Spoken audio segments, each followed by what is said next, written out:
Bali ito na yung in-stock ko na loya. Yan. Lalagay natin dito sa crates. Tapos hakutin natin. Dalhin natin dun sa pagtataniman.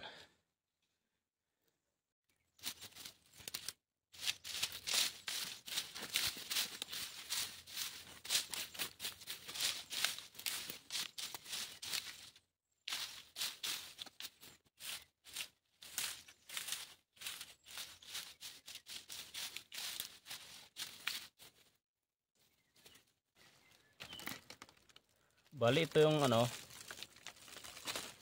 Bali ito yung inipon ko dito sa baba, yung inipon ko dun sa taas na in-stock ko. Naitanim na yon. Tapos nang naitanim, bali ito na lang yung hindi pa naitatanim. Ito yung pinili natin na maliliit. Pero liliitin ko pa yan para mas maraming matataniman. Pag naitanim na to, bali matatapos na yung tanim ko dito sa Mount Tralala, lilipat naman ako dun sa ibang area. Sakaling matapos bukas.